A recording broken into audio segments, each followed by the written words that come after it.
pro-Palestinian student movement makes its way to Canada, raising awareness about what's happening in Gaza and also tension. And universities say they've been put in a tough spot. Welcome to Your World Tonight. I'm Stephanie Skandaris. Also on the program. But I do think there will be a period in the next few years where we see a lot of family doctors' offices closing. Family doctors in this country say tax changes have them feeling the financial crunch, unable to afford to fund their practices and their retirements at a time when it's already hard for patients to find care. And we need monsters, and we need to name them, and we always have. Why there's just so much apocalyptic content out there right now, and why that may not be a bad thing.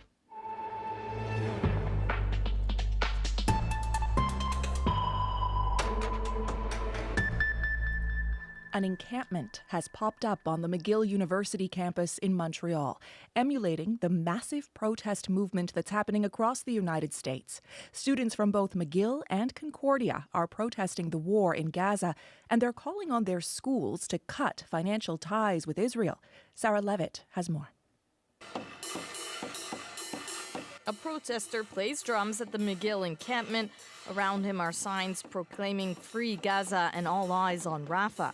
Inspired by students across campuses in the U.S., a few dozen protesters from both McGill and Concordia are calling for their universities to divest from Israel-connected funds.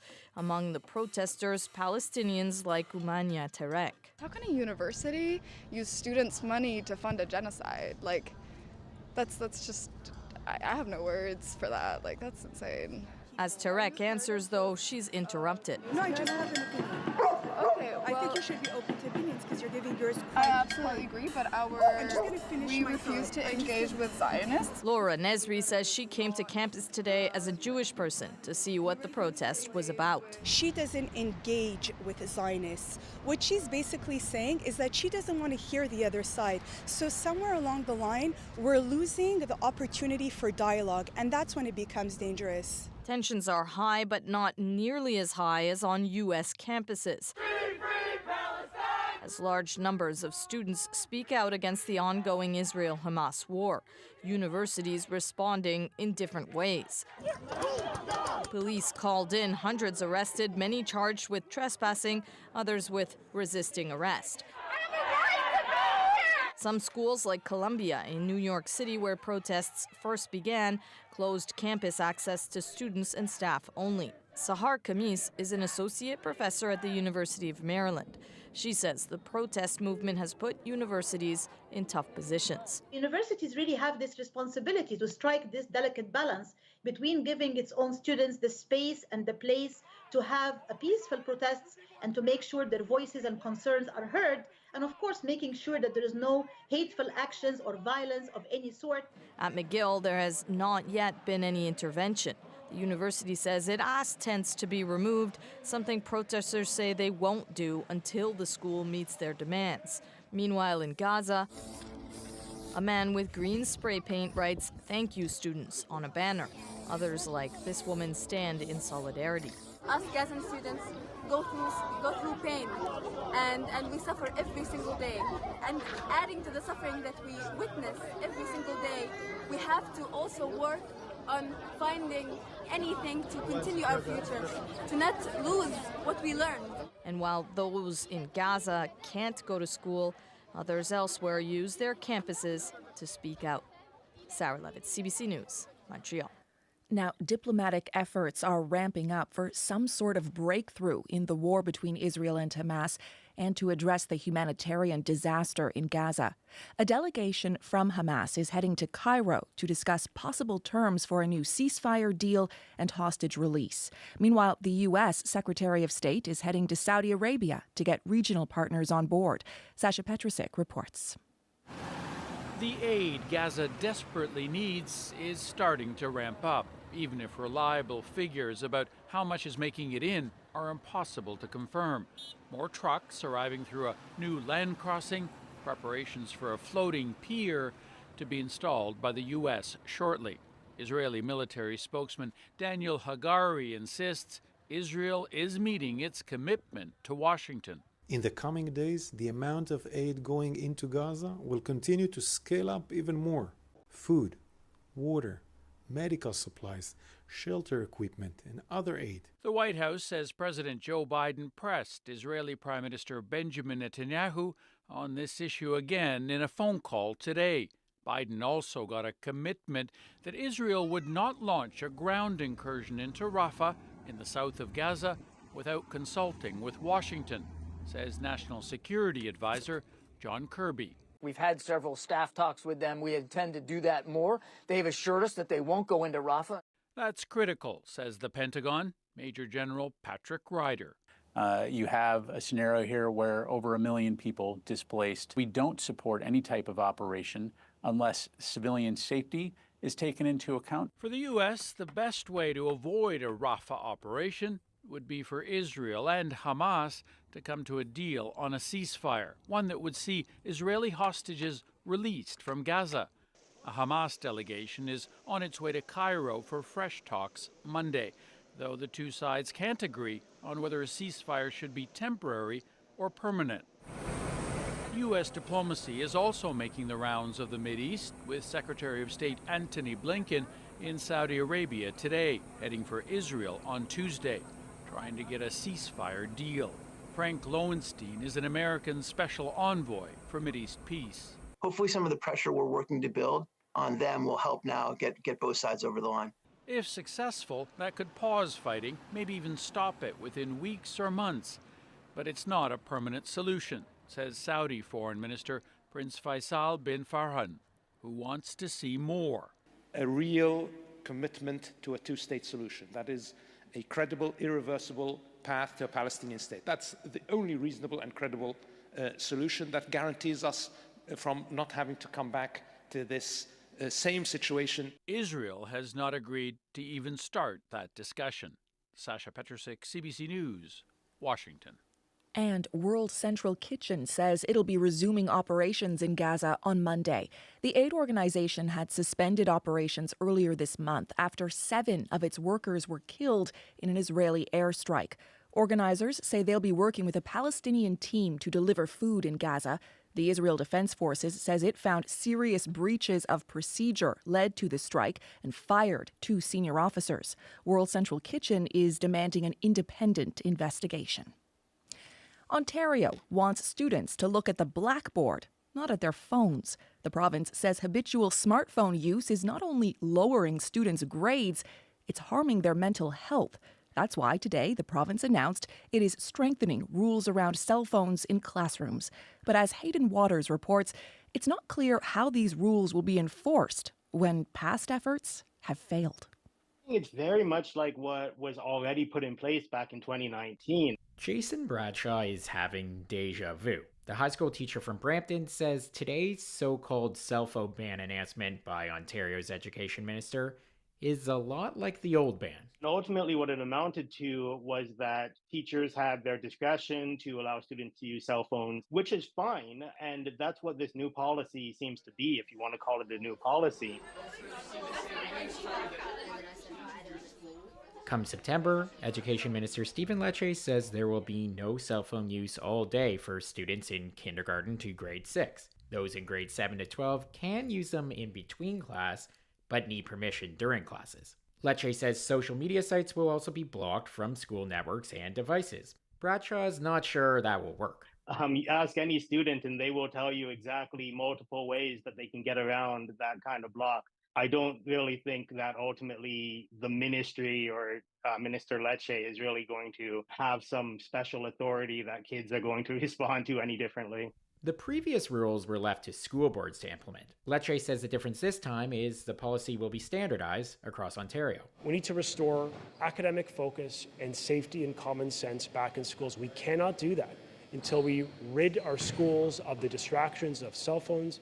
Cell phone bans have popped up in schools around the world, but there is little research into their effectiveness. A study out of Norway found a ban led to a drop in cyberbullying. Girls also got better grades, but there was no change for boys. Sachin Maharaj studies cell phone bans at schools. He's an assistant professor at the University of Ottawa. In terms of the actual impact that it will have, it really depends on how this is implemented by school boards and schools. It's not going to be effective if it's just left up to teachers to enforce this against resistant students and unsupportive parents. Bradshaw doubts his classes will look any different come the fall. He still plans to let his students use their phones, which he says help bring his science classes to life. They are amazing scientific tools, as a matter of fact. I don't think that's effective to try and enforce a policy where we pretend they don't exist and we just, travel back in time to like the 90s. Hayden Waters, CBC News, Toronto. Ontario is also strengthening rules around teen vaping. Vapes will be confiscated from any student caught carrying or using one, and schools will notify their parents immediately. The province also says it'll spend millions of dollars on installing vape detectors in Ontario schools. Canada has some of the highest rates of teen vaping in the world, according to Health Canada data. Ottawa is pushing forward with its capital gains tax hike, despite warnings from doctors that Canadians will pay the price. They say the increase means a financial hit for physicians that could push some out of the industry entirely. JP Tasker has more on what's at stake. But I do think there will be a period in the next few years where we see a lot of family doctors' offices closing. More than 6 million Canadians don't have a family doctor, and the government's latest tax change will make that problem even worse. That's the message from Dr. Paul Healy. He's a physician in Oakville, Ontario, who also helps doctors with their finances. And right now it's becoming very difficult to manage a family practice and keep it going. And now it's difficult for you to save for your retirement. The federal budget hikes the capital gains inclusion rate from 1/2 to 66% on corporations. Doctors will pay the price. They often don't have workplace pensions, and they incorporate as businesses to save for their retirement. Family practices are increasingly becoming not financially viable.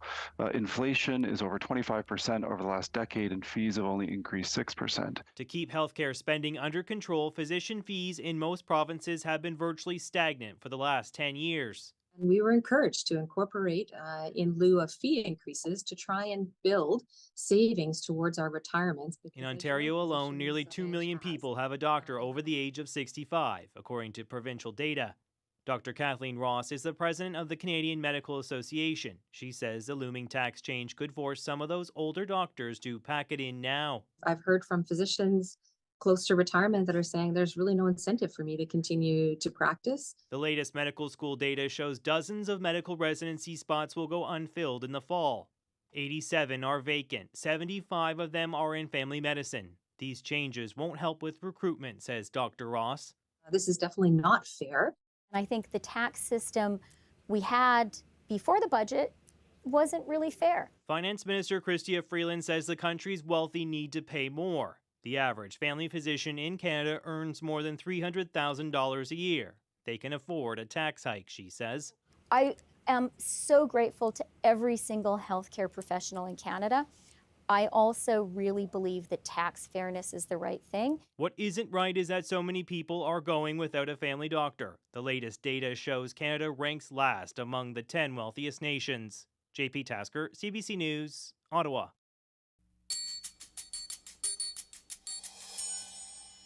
The Biden administration has some new rules for American gun sellers. In the U.S., firearms can be sold at gun shows or online without making the buyer pass a background check. The regulations, which take effect in May, will close the so-called gun show loophole. As Tony Waterman tells us, it's taken decades of political wrangling.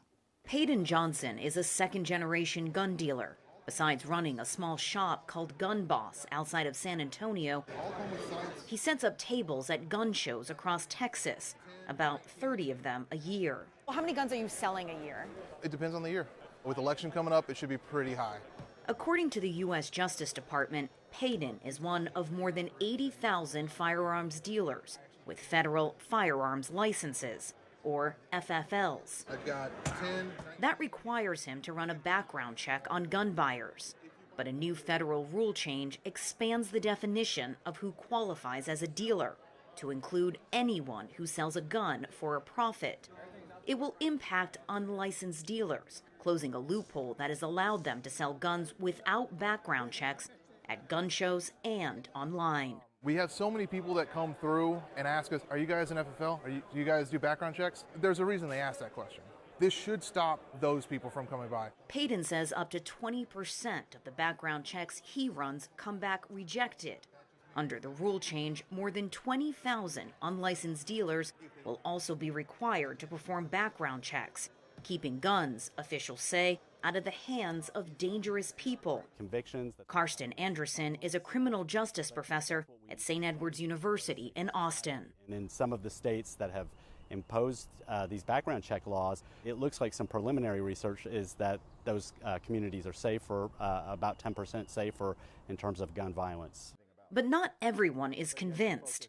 Gun show organizer Darwin Bedecker says the rule change fails to address the underlying causes of gun violence. Not one of these guns have jumped off a table, ran down the street, and shot somebody. The battle over the gun show loophole goes back at least 25 years to the Columbine High School massacre. 2 students killed 12 of their classmates and 1 teacher. 3 of the 4 firearms used in the rampage were bought at a gun show by a friend without a background check. Then President Bill Clinton urged lawmakers to act. If we don't do something about this gun show loophole, we're going to continue to have serious problems. Since then, there have been several bills introduced to close the gun show loophole. But those efforts have been thwarted by congressional Republicans and organizations like the National Rifle Association. They look poised to fight this regulation, too. In a statement, the NRA calls the rule change an attack on law-abiding gun owners and says it is already working to use all means available to stop what it calls this unlawful rule. One thing that could work in their favor is the conservative majority U.S. Supreme Court, which just 2 years ago ruled that the Constitution protects a person's right to carry a gun in public, opening a whole new era of gun ownership in America. Tony Waterman for CBC News, Austin, Texas. People across the American Midwest are picking up the pieces after 2 days of powerful storms. In Oklahoma, bulldozers clean up the rubble of several homes destroyed by tornadoes. The state's governor says at least 4 people are dead, including a 4-month-old baby. At least 30 people have been injured.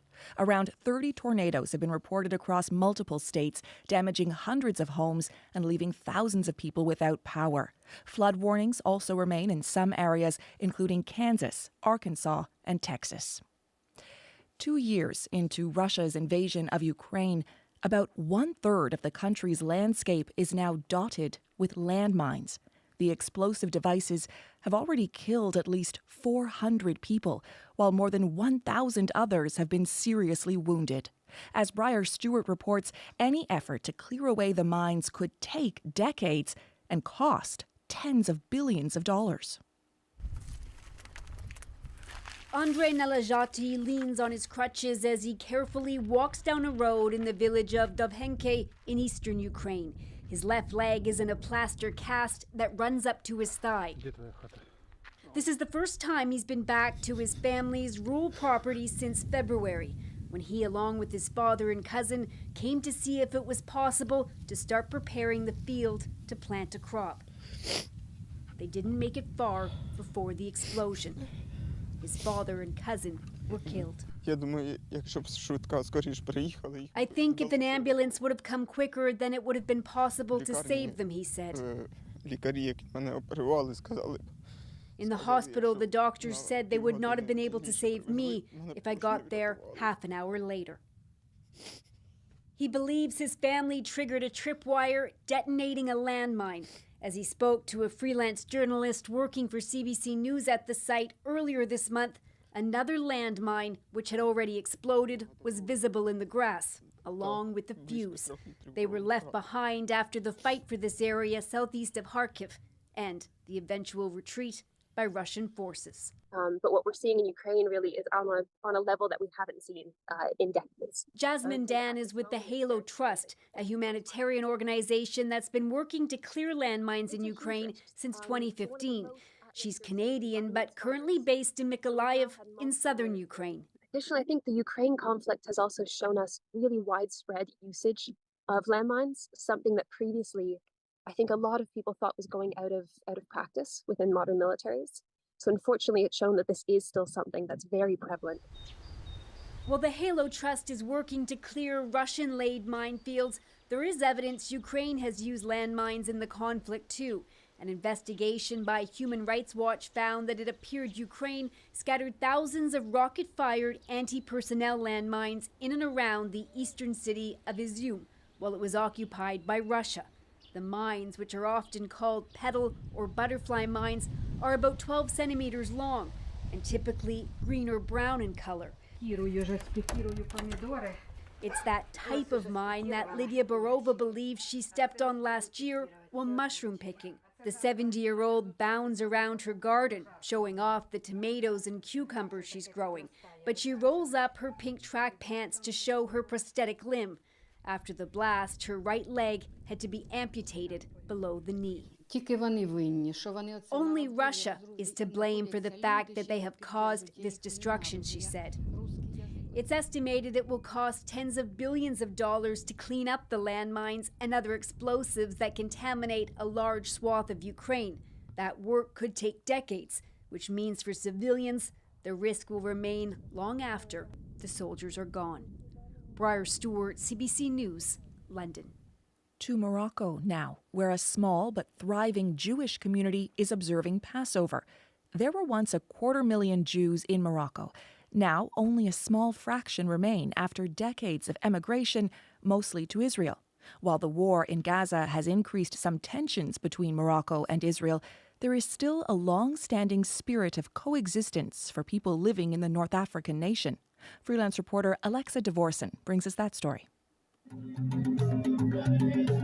Not far from Jamal al-Fana, the ancient marketplace of Marrakesh, is the Mellah, the centuries-old Jewish quarter. That's where Jackie Kadosh was born in the 1950s. He laments the lack of Jewish visitors to Morocco since October 7th and longs for their return. Only 1 year ago, we had here every Friday night more than 300 people coming to have a service. Now finish. Now we are less than 20. The synagogue where Kadosh heads the city's Jewish community lies in a part of town that was off limits to Jews during the French conquest. Because you know the story that the French people came in Morocco in 1912, and then during the Second World War, King Mohammed V defied the Nazi-allied Vichy regime of France and spared 250,000 Moroccan Jews from deportation to the death camps. Today, Kadosh praises his grandson, the current king, for maintaining formal ties with Israel despite the war in Gaza. It's terrible, but the king, God bless him, never decided to close the accord with Israel. This makes me very happy. Kadosh is referring to the Abraham Accords that Morocco and 3 other Arab nations signed with Israel nearly 4 years ago. Informal ties between Morocco and Israel had already been in place for decades. You came through this gate. Then you have Jewish quarter that we call Mellah. In Fez, Morocco's oldest city, Farid works in the travel industry and doesn't want his real name used. While Israel's war in Gaza is deeply unpopular in Morocco, it's too loaded a subject for some to address openly. This is hurting everybody. Communities shouldn't hate each other because of what happened. We deserve happiness, that's all. Henri Cohen, a leading figure in Fez's Jewish community, looks back fondly on the friendly atmosphere between Jews and Muslims in his youth. C'était super magnifique. It was fantastic, he says. We lived together, studied together, we loved one another. He adds that many of his Muslim friends learned Hebrew, and they're still in touch with him today. He has Palestinian friends too. That's one reason why he refuses to take sides in the war. But he does want to see a Palestinian state. Bien sûr. Moi, le 7 octobre, au soir, j'ai eu 2 appels. The night of October 7th, Cohen got 2 phone calls from local authorities offering protection, but he's never needed it. We are well respected here, he says. But he's one of barely 30 Jews remaining in Fez, down from 22,000 in the 1960s. Most left for Israel in the decades after the state was founded, including Cohen's parents and some of his siblings. In Fez's Jewish quarter, I meet Karim, a 30-something local who, like Farid, doesn't want his real name used either. But he's eager to recount the close friendship between his Muslim grandparents and their Jewish neighbors as he shows people around. Jewish people from Canada, Israel, America, they ask me, I want to see this house because my mother was sleeping here and my grandmother. So Jewish roots in Morocco date back more than 2 millennia. In doing what he loves, Karim helps revive a shared history largely unknown outside this country. He's deeply distressed by events just 2 time zones away. I don't like Palestinian killing the Jew or the Jewish killing the Palestinian. I have no stone in my heart. Just I want to see peace in this world. We have to live together because we are human, madam.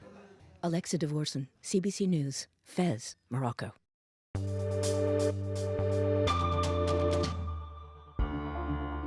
You are listening to Your World Tonight from CBC News. I'm Stephanie Skandaris. You can hear Your World Tonight and other CBC radio programs wherever you are on your favorite podcast app.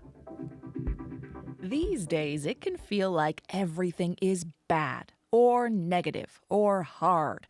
And if you're a keen watcher of movies and TV, you may have noticed that reflected back. Fictional stories of world-ending diseases, countries torn apart by war, or robots rebelling against their human masters. Eli Glasner looked into why Armageddon is all the rage. Practically every person I've met up here has tried to kill me. I'm simply going to harvest your organs. On the small and the big screen, as soon as DC falls, they'll turn on each other. Audiences can't get enough of apocalyptic scenarios. The collapse is so near. Holy Moses. Things haven't gotten a hell of a lot better since the first season of our show. On the show, We're All Going to Die, Canadian actor and executive producer Jay Baruchel confronts his anxiety, exploring everything from killer bugs to out-of-control AI. Like, I don't know if you're like a news junkie, but the past 4 or 5 years have been quite colorful and eventful. It could be lights out in minutes. We create a super virus. Good Lord. He says this kind of entertainment helps us confront our fears. We need monsters, and we need to name them, and we always have. I think we kind of like to swim in that dark space. Right. I think that humans naturally, we do like dark things. Civil War is a new movie about a shattered America at war. It was #1 at the box office for 2 weeks in a row. No surprise to film critic Rachel Ho. We're living in very divisive times, especially our friends down south. It's quite tense, I think is the best word for it probably. So it makes sense that our entertainment is reflecting that reality. Chris Begley is the author of The Next Apocalypse, The Art and Science of Survival. He says apocalyptic scenarios are on the rise for good reason. It really is like resetting everything. You're getting rid of the baggage. You're able to start anew, or perhaps you're able to have this this ideal future that mirrors in some ways the things you wish would happen. As for Jay Baruchel, after staring into the abyss, he's come to some surprising conclusions. It's made me more of an optimist. We are prone to less diseases. We are more literate. We kill each other less than we ever have, which is crazy considering what a garbage fire it is out there, right? So as shitty as it is, and anecdotally especially, it is very shitty. This is the best it's ever been. A silver lining to our apocalyptic obsessions. Eli Glasner, CBC News, Toronto. Dans mon âme et dedans ma tête, il y avait autrefois un petit roi. That's beloved Quebec singer Jean-Pierre Ferland.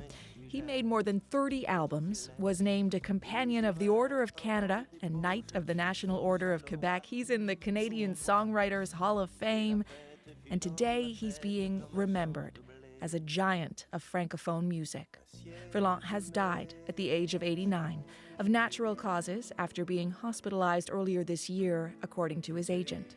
He leaves behind songs like this one, his signature. Une chance comme ça. Une chance comme ça became a Quebec music classic.